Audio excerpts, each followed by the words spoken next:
All right. Oh, sweet. And why do we move them out? What's the purpose? So we're giving you guys a demonstration first, so that best explain our concepts. So when we move them out, it's just one of many of the ideas that we have informations. And that's the concept. This year's theme was Clockwork. So we decided to focus on the gears, but not specifically on the gears, but what they mean. They have to be in the right proportion, work together in order for them to function. So if you step over here with me, we can start.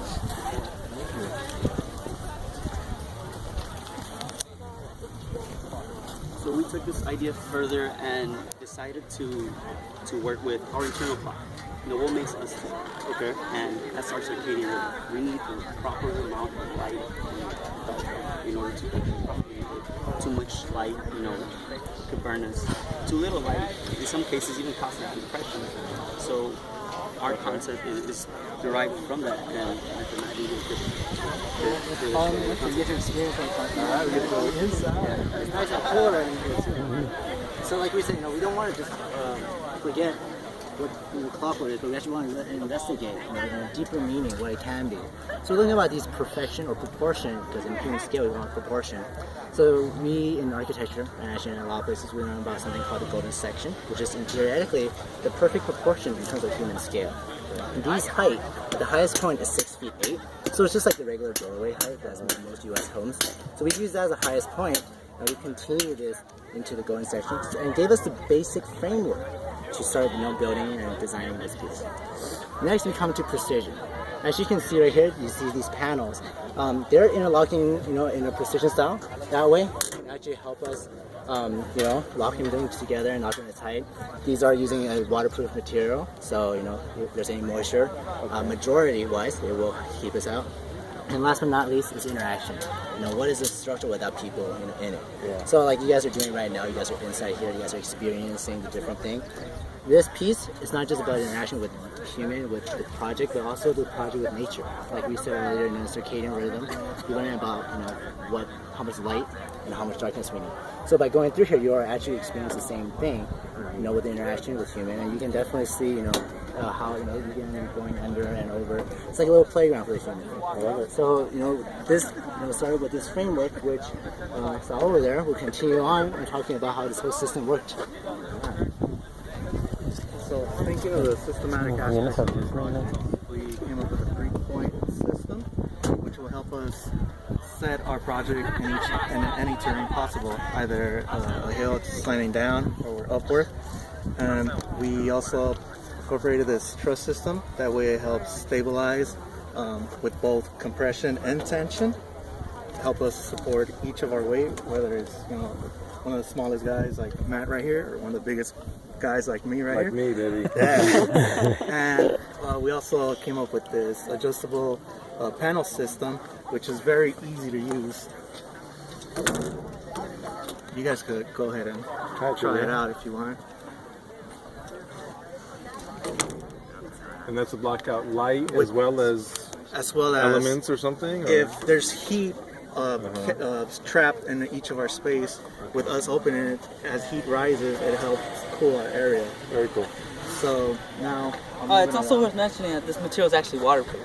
Yeah, he did that back there. Yeah, he did, but you're on the same page. Yeah. So now I'm passing it over to So, one of them has money for this? They wanted a more dynamic picture by having them actually interact and have them interconnected, as you see right here with the meshes.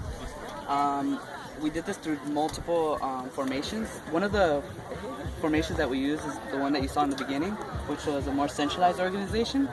And this actually forms a community within us, and it gives us a more intimate setting. And the setting's used normally during the sleeping hours, just to have us more close to each other. Gotcha. And the second one is an apps organization. It acts as a backdrop or a stage for the public. So it's just basically a half circle. And the one you see right now is a linear organization. So it's a more open setting. It gives you more of an experience when you're walking through it, through multiple diffusions of light. You can either have those panels open or just have this mesh actually filter the sun as you walk through it. And I'm going to hand it off to Eddie. He's going to tell you how we actually got there. begin with? So in order to achieve this, what we did was we started off with 3D model massing. We just printed out really quick, and we all agreed that that's what we wanted it to look like. So then we moved on to material. We started playing around with EMT pipe, and we were able to bend the metal fairly easily. But when we actually tried the structure, it wasn't able to support the weight. So we had to move to thicker. What is EMT pipe? What is it normally used for? It's for electrical uses. Oh, okay. That's what they run in. Got it. Okay, like conduit of some Yeah, sort? conduit. So Okay. we thought it was going to be able to, and we found out that was our flaw. It wasn't strong enough. Right, so we Okay. had to work with a metal bender, working outside the school, and we worked with him, giving him shop drawings, and we gave him a molding of what we wanted as well. So once he got that together, he handed it back to us, and then we did everything else, the bolting, the welding, making sure that it was able to support the weight. And once we got the horizontal and the vertical piece stresses in, then it was stabilized from moving left to right and being too shaky. Then we went to the testing phase. You want to show 'em? All right, let's see it. The big guy. The big guy, huh? The reason why we wanted to test the structure was to make sure that it was able to support its weight on different terrain, not just a flat surface, which explains why we have this tripod here. You want a margarita? Got it. Okay, so it's 3 points of contact basically. And after we figure out the structure,